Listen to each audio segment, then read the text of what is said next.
Here's our first story, comes from the relationships subreddit. And honestly, I had to read this one 3 times to make sure I wasn't missing something. So I've been with my girlfriend Sarah for about 8 months now. Things have been pretty great overall, but there's this one thing that's been bothering me.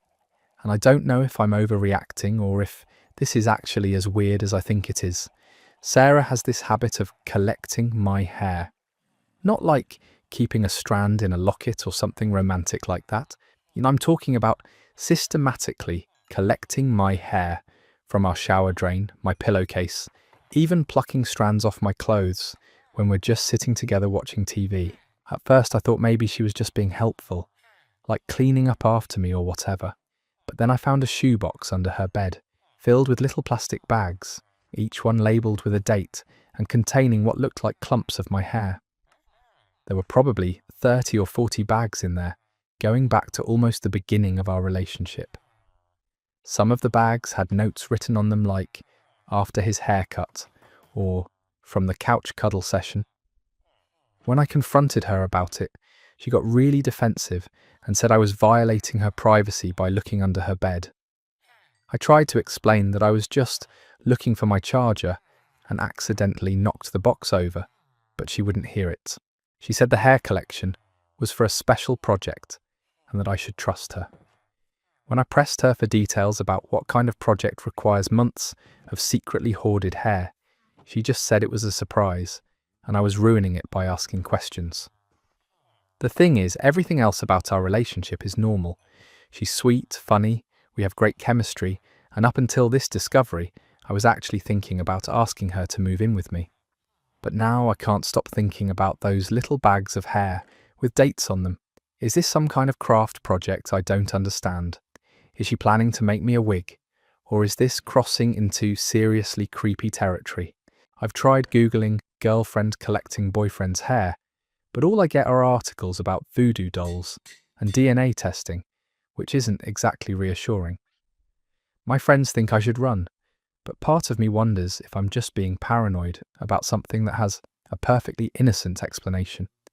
Has anyone else experienced anything like this? Am I overthinking it?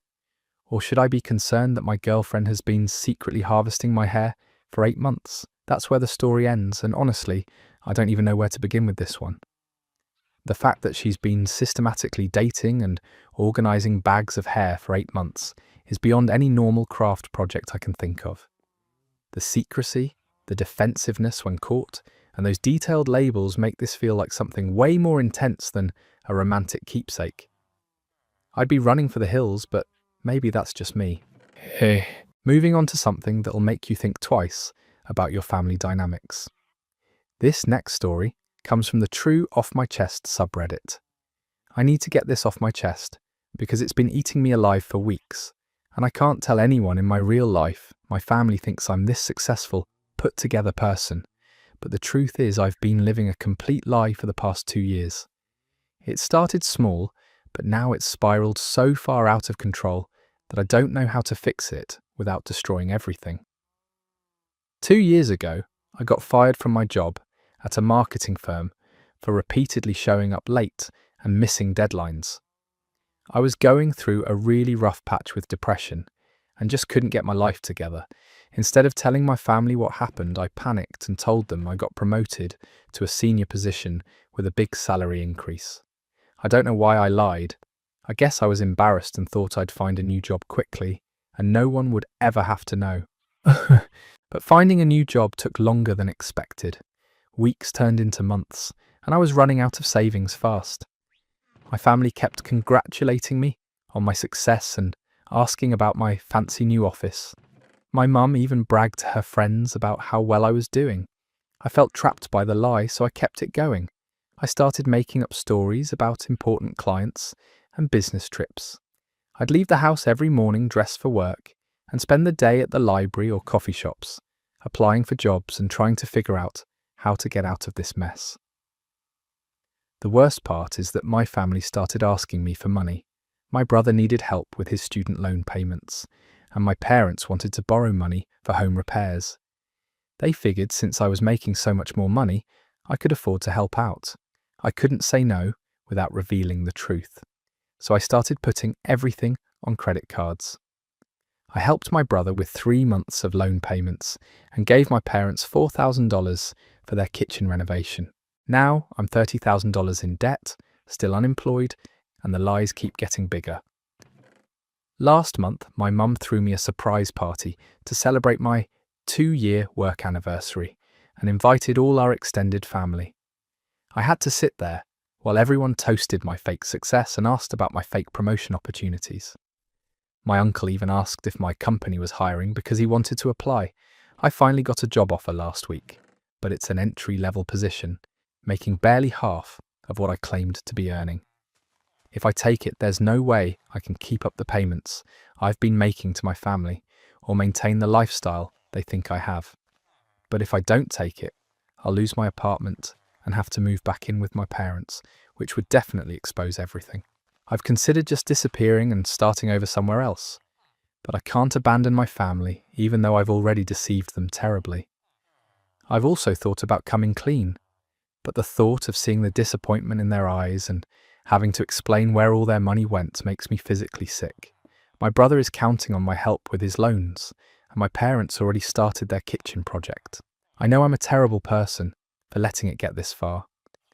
What started as one stupid lie to save face has turned into this massive web of deception that's destroying my finances and my mental health. I lie awake every night, wondering how much longer I can keep this up and what's going to happen when it all comes crashing down. I just needed to tell someone the truth, even if it's just strangers on the internet. And that's the end of that confession.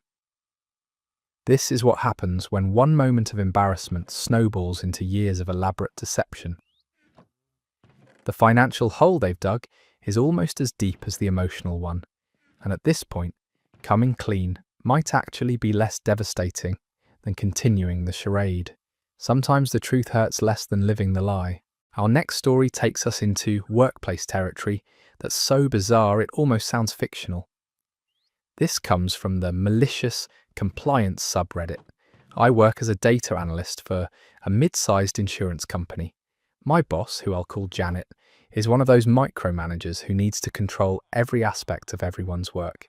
She's been on my case for months about my inefficient work habits, even though I consistently meet all my deadlines and my work quality is solid. Last month, she decided that I needed to document every single thing I do during my workday in 15-minute increments. She handed me this elaborate tracking sheet and said I needed to fill it out every day and email it to her before I left the office. The sheet had columns for the time, the specific task, which client or project it related to, and a detailed description of what I accomplished. She said this would help her identify areas for improvement and make sure I was maximizing my productivity. At first, I tried to reason with her. I pointed out that the time I spent filling out the tracking sheet was time I couldn't spend on actual work, but she said documenting my work was now part of my job responsibilities. I asked if other people in the department had to do this, and she said my situation was unique and required special attention. So I started filling out the tracking sheet exactly as requested, but I decided to be extremely thorough in my documentation. If she wanted to know everything I did in 15-minute increments, I was going to tell her everything. The first day, my report included entries like 9:02 to 9:15, reviewed Janet's email about tracking sheet requirements, spent 3 minutes reading email, 2 minutes trying to understand why this is necessary, 4 minutes questioning my life choices, 6 minutes staring at the ceiling, wondering if this is what my college degree was for. I documented bathroom breaks. 10:30, 10:45, biological necessity break. Spent 2 minutes walking to restroom, 8 minutes handling personal business while questioning company policies, 3 minutes washing hands while practicing resignation speech in mirror, 2 minutes walking back to desk. I included detailed descriptions of interruptions. 2:15 to 2:30, attempted to work on Morrison account analysis, interrupted after 4 minutes by Janet asking about tracking sheet progress. Spent 6 minutes explaining that I was working on actual work instead of documentation. Used remaining 5 minutes to update tracking sheet with this meta entry about tracking sheet interruption. My personal favourite was 11:45 to 12 hours, eating lunch at desk while simultaneously filling out morning tracking sheet entries. Spent 7 minutes trying to eat sandwich one-handed while typing. Spent 8 minutes cleaning keyboard after dropping sandwich filling on keys. Note, tracking sheet documentation is not compatible with efficient lunch consumption. After 3 days of these incredibly detailed reports, Janet called me into her office. She was holding a stack of my tracking sheets and looked frustrated. She said my reports were overly detailed and not what she was looking for. I told her I was just following her instructions to document everything I did in 15-minute increments, with detailed descriptions. She tried to clarify that she wanted me to focus on work-related activities only, so I asked her to define what counted as work-related. Was walking to the printer work-related? What about the time spent reading her emails about the tracking sheet? Was the time spent filling out the tracking sheet itself work-related or administrative overhead?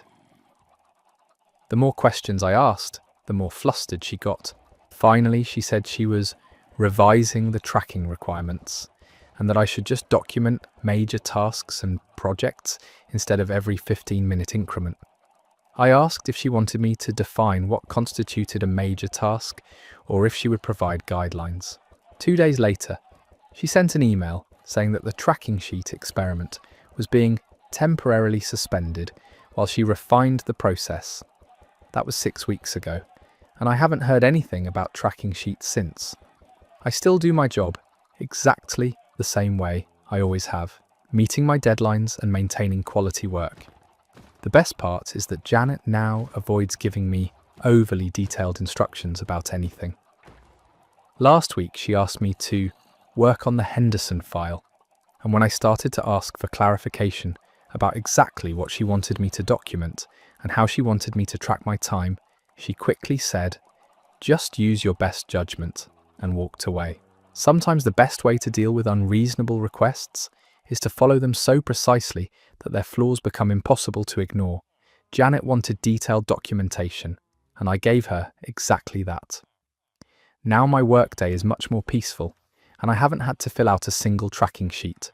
That story is a masterclass in how to handle micromanagement with surgical precision.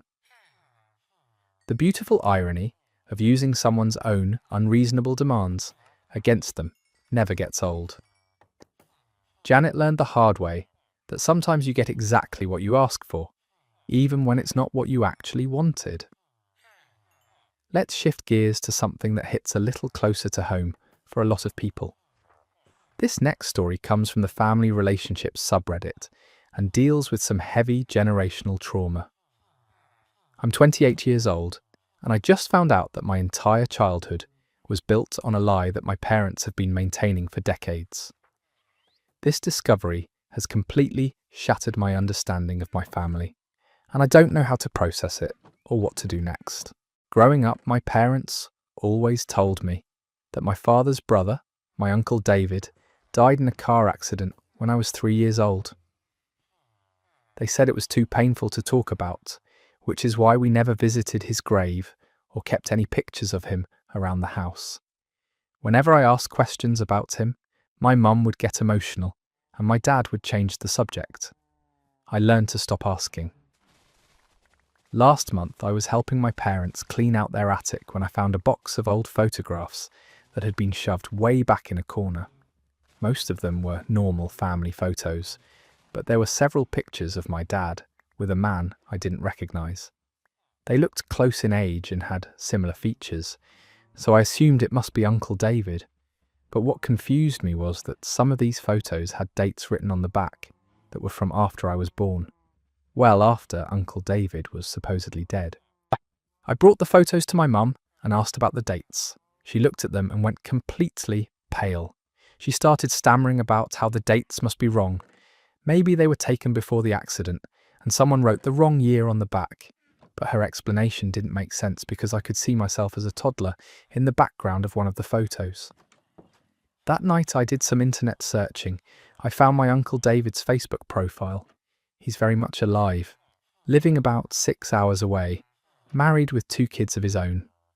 His profile was public, and I could see photos going back years. In his family photos, I could see my parents, and even some pictures of me as a young child. There were birthday parties, holidays, family gatherings, all from the time period when I thought he was dead. I confronted my parents the next day. After a lot of tears and deflection, the truth finally came out. Uncle David isn't dead, but he's been completely cut off from our family since I was 5 years old. Apparently, he and my father had a massive falling out over money. My grandfather had left both sons equal shares in his small business, but my father wanted to sell and David wanted to keep it running. The disagreement turned ugly. According to my parents, David accused my father of being greedy and not respecting their father's legacy. My father accused David of being irresponsible and holding back the family's financial future. The fight escalated to the point where they said terrible things to each other, things that couldn't be taken back. But here's the part that really gets me. My parents decided that it would be easier to tell me David was dead than to explain why we suddenly stopped seeing him. They thought I was too young to understand family conflict, and that it would be simpler to just erase him from our lives completely. When I got older and asked questions, they felt like they'd already committed to the lie and couldn't figure out how to take it back. What makes this even more painful is that I have vivid memories of Uncle David from when I was little. He used to bring me books and help me build elaborate Lego structures. I remember him teaching me to ride a bike and taking me to baseball games. For years, I thought those were just really vivid dreams or false memories, because my parents told me he died when I was 3. I've been trying to process this for weeks now. I'm angry that they lied to me for over 20 years. I'm heartbroken that I lost a relationship with my uncle and missed out on knowing my cousins. I'm confused about what other parts of my family history might be lies, and I'm scared about what it means that my parents were capable of maintaining such an elaborate deception for so long. I found Uncle David's phone number and I've been staring at it for days, trying to decide if I should call him. Part of me desperately wants to reconnect and try to rebuild that relationship. But another part of me is terrified that he won't want to hear from me, or that reaching out will cause even more family drama. My parents are begging me not to contact him. They say it will just reopen old wounds and that some things are better left in the past. They keep apologizing for lying, but insisting they did it to protect me. I don't know if I can forgive them for stealing 23 years of a relationship from me. And I don't know if trying to get that relationship back is worth potentially destroying what's left of my family. The story ends there, leaving us with someone caught between decades of family lies and the possibility of reconnecting with stolen relationships. The parents' decision to fake a death rather than explain a family conflict shows how small deceptions can snowball into life.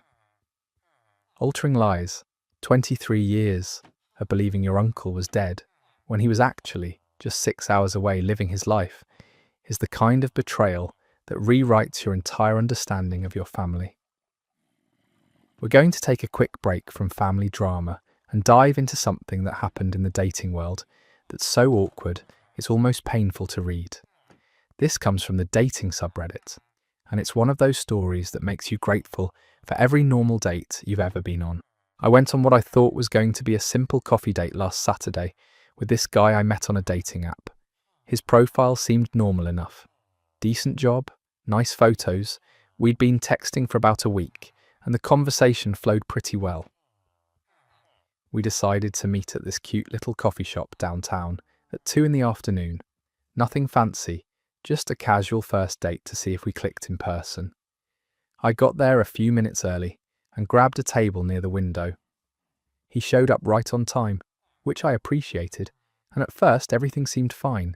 He looked like his photos, was polite, ordered his coffee without any weird demands. We started with the usual first date small talk about work, hobbies, that kind of thing, but about 15 minutes in, things started getting strange. He excused himself to go to the bathroom, which was totally normal, But when he came back, he had this small notebook in his hand, and he set it down on the table next to his coffee. I didn't think much of it at first, maybe he was a writer or something. But then he opened it up and I could see that it was filled with what looked like a questionnaire, with my name at the top. He started asking me questions directly from this notebook. Not normal getting to know you questions, but really specific stuff like, what's your relationship with your father like? And how do you think that affects your dating patterns? And describe your last breakup in detail, including what you learned about your own flaws.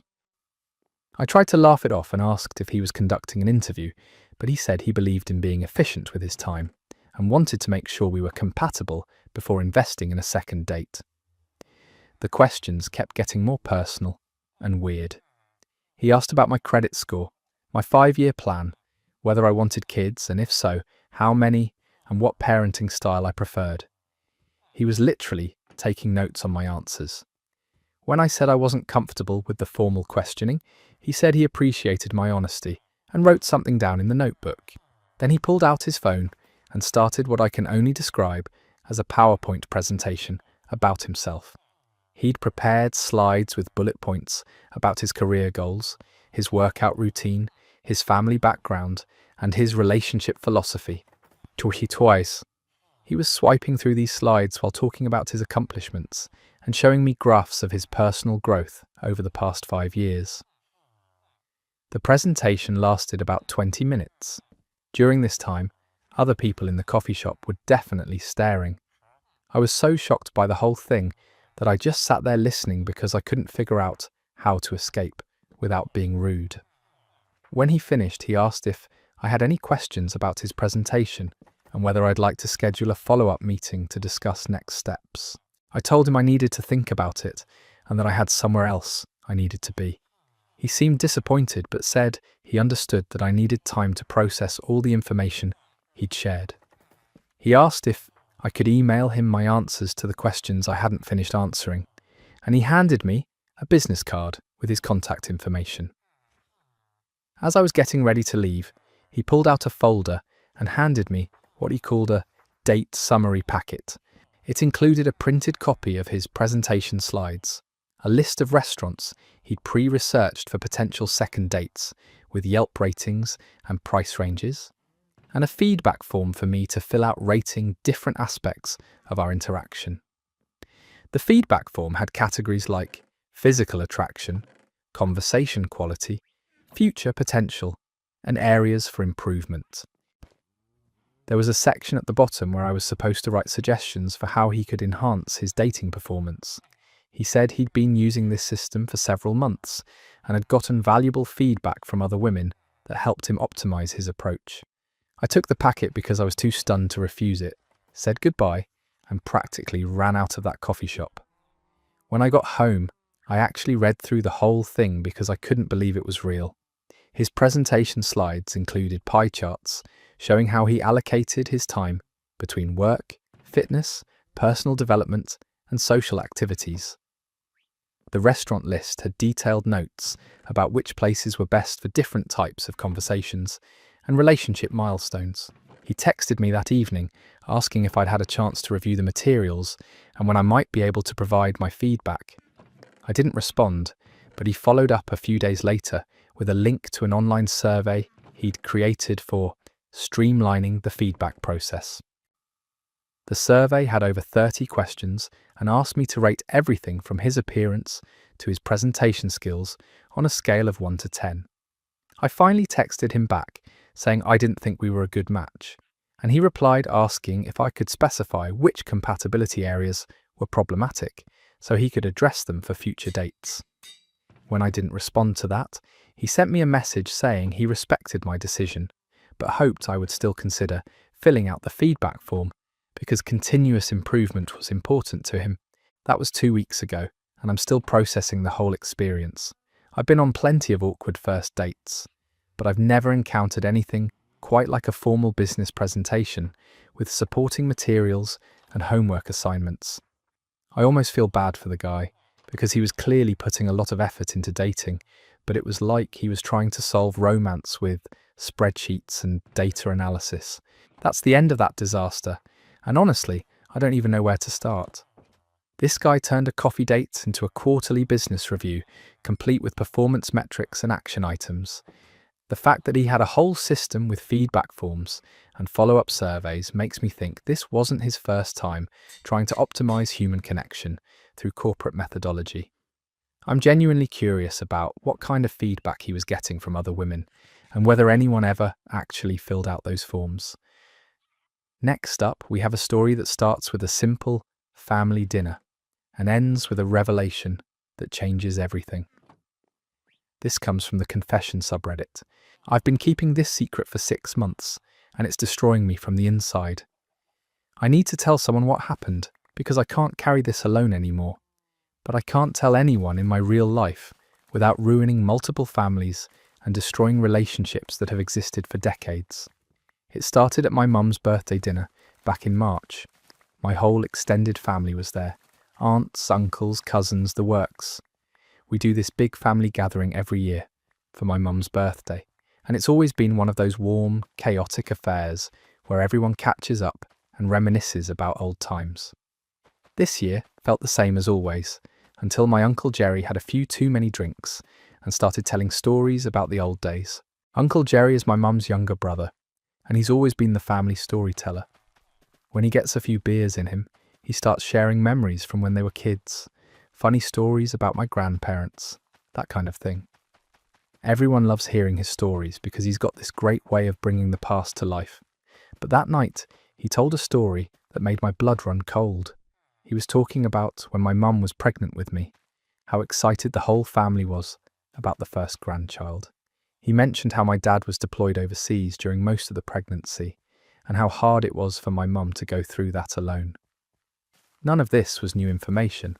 I've always known my dad was in the military, and had to miss most of my mum's pregnancy because of his deployment. But then Uncle Jerry said something that didn't make sense. He mentioned how my mum was so worried the baby would come early, while Tom was still overseas. The problem is, my dad's name isn't Tom. My dad's name is Michael.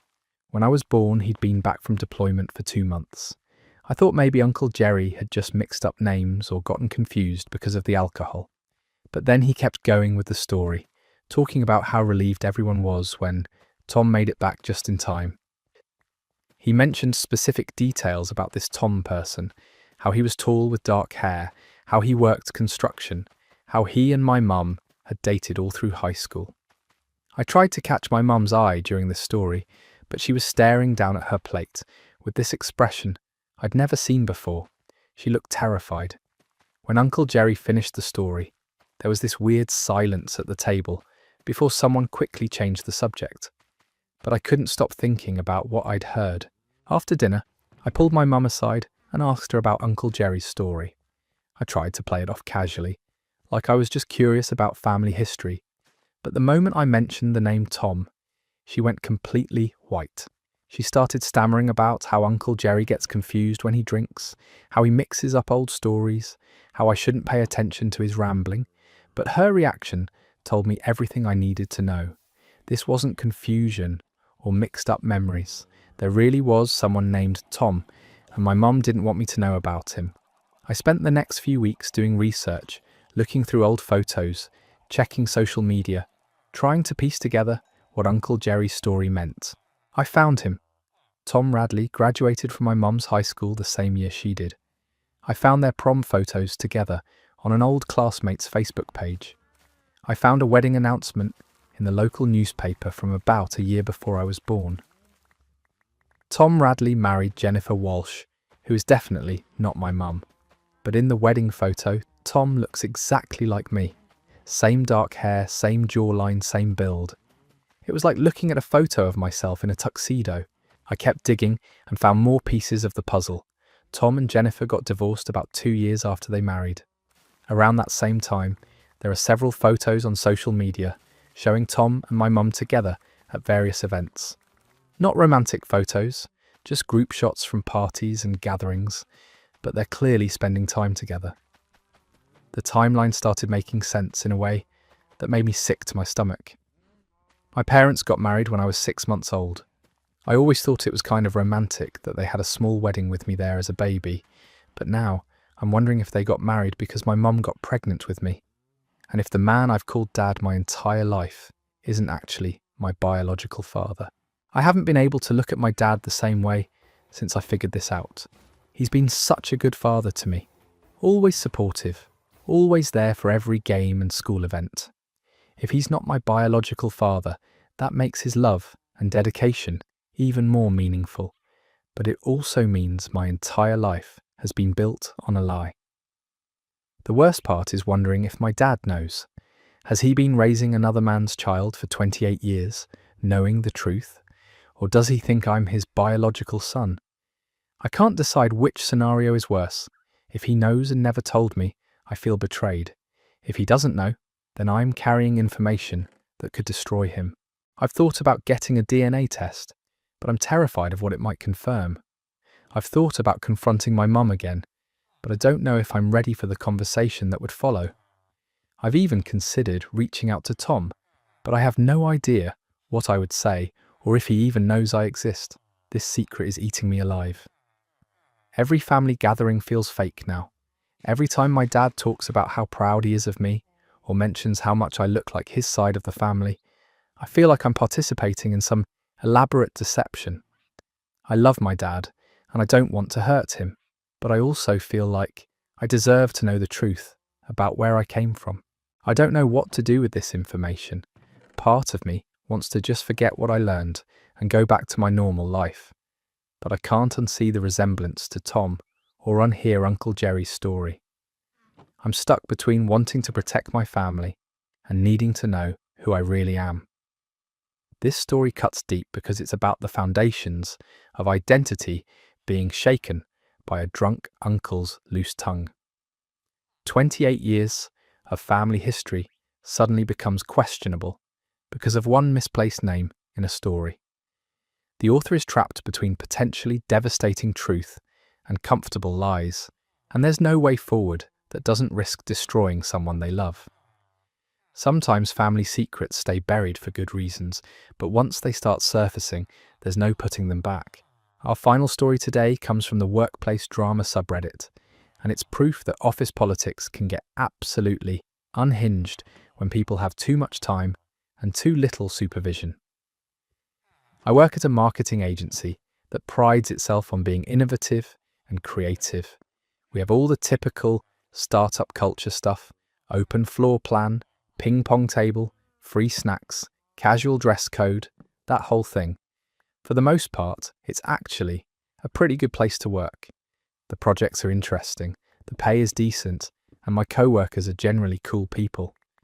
But over the past few months, something has been happening that's so bizarre I still can't quite believe it's real. It started with the plants.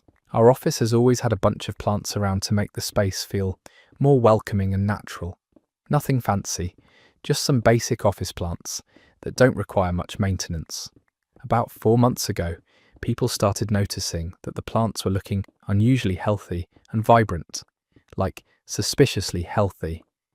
These were plants that had been barely surviving for years, and suddenly they looked like they belonged in a botanical garden. At first, everyone was happy about it.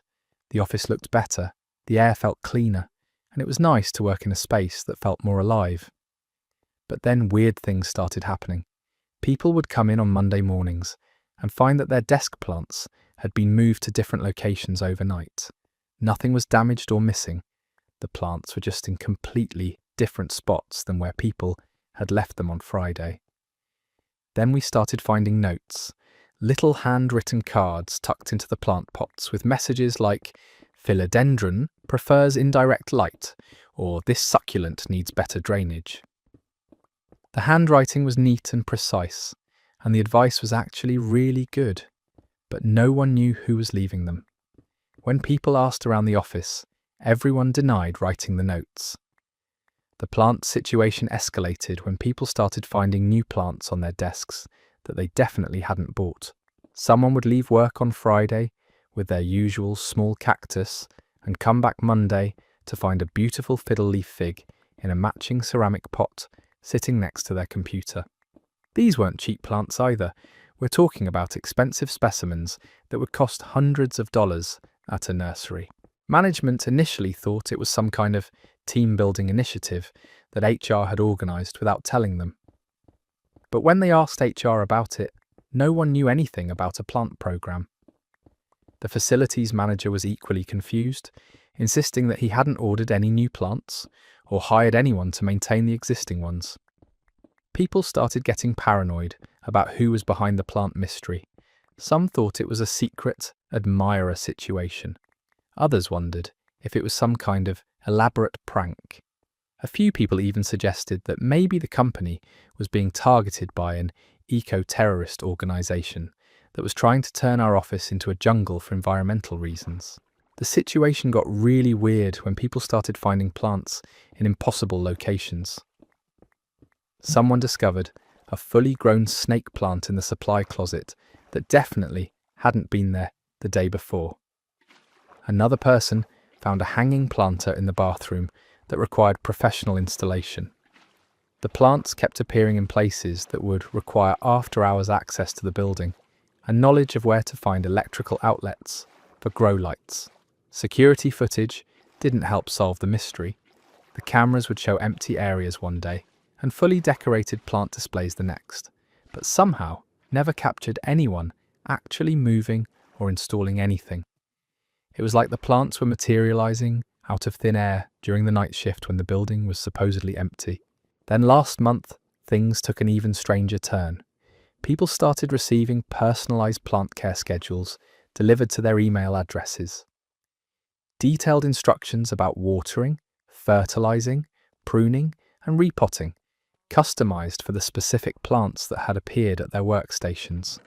The emails came from an address that looked like it belonged to our company, but IT couldn't trace where they were actually originating from. The plant care emails included information about each person's work schedule, desk location, and even personal preferences that no one had ever shared publicly. One email mentioned that someone preferred plants that didn't require weekend watering because they liked to travel.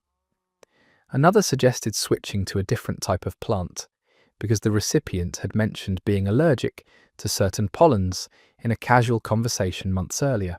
Everyone was starting to feel like they were being watched by some kind of plant-obsessed stalker who had way too much information about their personal lives and unlimited access to expensive botanical supplies. People began staying late to try to catch whoever was behind it, but the mysterious plant fairy seemed to know exactly when the office was empty. Last week we finally got our answer, and it's somehow even weirder than any of the theories we'd come up with. It turns out that our night janitor, who's worked in the building for 12 years and has keys to every office, had been using his access to create what he called therapeutic plant environments for all the tenants in the building. He'd been studying each person's behaviour, stress levels, and work habits, then researching which plants would be most beneficial for their mental health and productivity. He'd been spending his own money on expensive plants and installation equipment because he genuinely believed he was improving everyone's quality of life. The personalised care instructions came from months of observation and research about each person's schedule and preferences. When building management finally confronted him about it, he was genuinely confused about why anyone would be upset. He said he'd been doing the same thing in office buildings for years and had never gotten any complaints. He had spreadsheets tracking the mental health benefits of different plant species and had been documenting improvements in workplace productivity and employee satisfaction. The strangest part is that he was right. People had been happier, more focused, and less stressed over the past few months. Sick days had gone down, productivity was up, and the office atmosphere had definitely improved. Even though everyone was creeped out by the stalker-like observation and unauthorised access, no one could deny that the plants had made work more enjoyable. Management didn't know how to handle the situation. Technically, he'd been using his access inappropriately and spending company time on unauthorised activities, but he'd also been improving the workplace environment at his own expense, and firing him would mean losing someone who clearly cared about the building and its occupants. They ended up promoting him to facilities coordinator and giving him an official budget for plant maintenance and workplace improvements. Now he emails people directly instead of leaving mysterious notes. and he asks permission before adding new plants to anyone's workspace.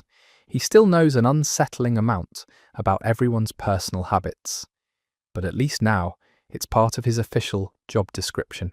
The whole experience has left everyone with mixed feelings. We got beautiful plants and a healthier work environment, but we also learned that we'd been under surveillance by a well-meaning janitor who'd been studying our behaviour for months. It's like having a fairy godmother who turns out to be slightly invasive, but ultimately benevolent. And that's where that absolutely surreal workplace saga ends. A janitor turned corporate plant whisperer who'd been conducting unauthorised botanical therapy for months and somehow made everyone's work life better in the process. The fact that management promoted him instead of firing him shows that sometimes the best employee benefits come from the most unexpected sources. It's probably the only time in corporate history that stalking someone's coffee breaks and bathroom schedule led to a promotion. That wraps up another week of the wildest stories Reddit has to offer. From hair-collecting girlfriends, to lying about promotions, to plant-obsessed janitors conducting secret workplace therapy, people continue to prove that reality is stranger than any fiction we could imagine. If you made it all the way to the end of this video, you're clearly as fascinated by human chaos as I am. So make sure to subscribe for more weekly deep dives into the absolute madness that strangers share with the internet. Until next time, stay curious and maybe check under your bed for mysterious boxes of hair. That wraps up another week of the wildest stories Reddit has to offer. From hair-collecting girlfriends to elaborate work lies to plant-obsessed janitors conducting secret workplace therapy, people continue to prove that reality is stranger than any fiction we could imagine. But before we close out, I've got one more story that hit the confession subreddit just yesterday, and it's the kind of thing that makes you wonder how some people function in society. I've been pretending to be lactose intolerant for 3 years because I'm too embarrassed to admit I just don't like milk. It started as a small lie to get out of drinking milk at my girlfriend's parents' house, but now it's become this elaborate deception that's taken over my entire life. My girlfriend Emma comes from one of those families that's obsessed with dairy. Her dad owns a small dairy farm, her mum makes homemade cheese, and every family gathering revolves around milk-based dishes. The first time I went to their house for dinner, they served this creamy pasta dish that was basically swimming in heavy cream. I took one bite and nearly gagged, but I didn't want to be rude to her parents. When Emma's mum noticed I wasn't eating much, I panicked and blurted out that I was lactose intolerant. It seemed like a harmless white lie that would get me out of eating dairy without offending anyone. Emma's mum was incredibly understanding and apologetic, immediately offering to make me something else. I felt bad about lying, but I figured it was a one-time thing. But then Emma started accommodating my fake lactose intolerance in every aspect of our relationship.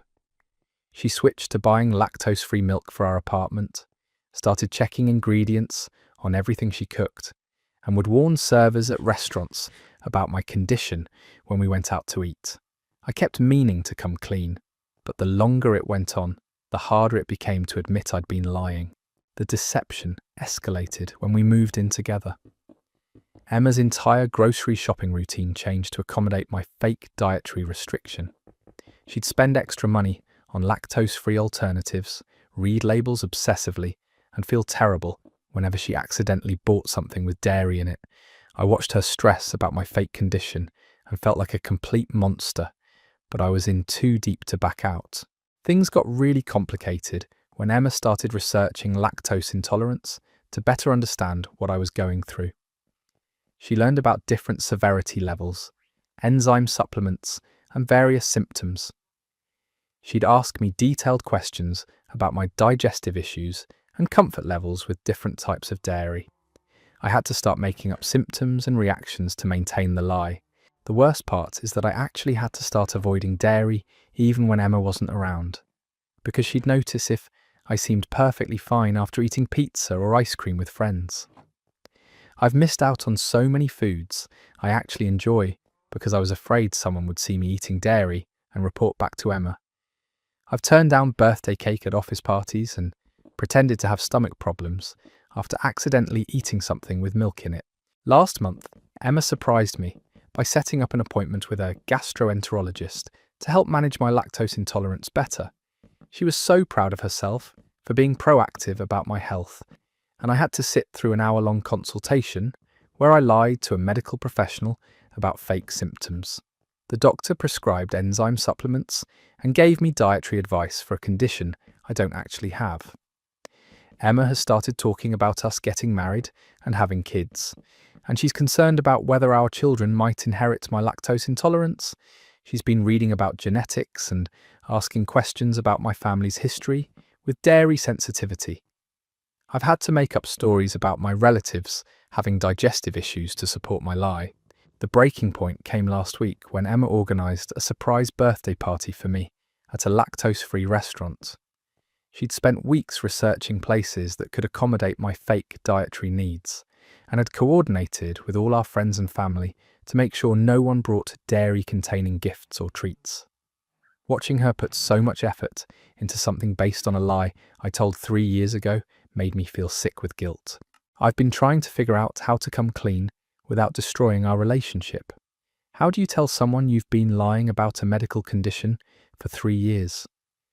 How do you explain that you've let them spend hundreds of dollars on special food and medical appointments for a fake problem? How do you admit that you've been deceiving someone who loves you enough to completely change their lifestyle to accommodate what they think is your health issue? The irony is that I've actually developed some legitimate digestive issues from the stress of maintaining this lie. All the anxiety about keeping my story straight has given me real stomach problems. So now I'm having genuine health issues caused by pretending to have fake health issues. I'm considering just living with this lie forever because the alternative seems like it would hurt Emma more than continuing the deception. I know I'm a terrible person for letting it get this far. What started as a moment of social awkwardness has turned into this massive web of medical fraud that's affecting every aspect of our relationship. I just wanted to avoid drinking a glass of milk, and now I'm lying to doctors and missing out on foods I love because I was too cowardly to admit I'm a picky eater. And that's the end of that confession. 3 years of elaborate medical deception because this person couldn't just say, I don't really like dairy. The fact that they've now given themselves real stomach problems from the stress of maintaining fake stomach problems is peak ironic justice. Emma sounds like an absolute saint, and this person is going to have to live with this ridiculous lie forever or completely shatter her trust in the most absurd way possible. If you made it all the way to the end of this video, you're clearly as fascinated by human chaos as I am. These stories prove that behind every normal-looking person is probably some completely unhinged situation they're dealing with in private. Make sure to subscribe if you want more weekly deep dives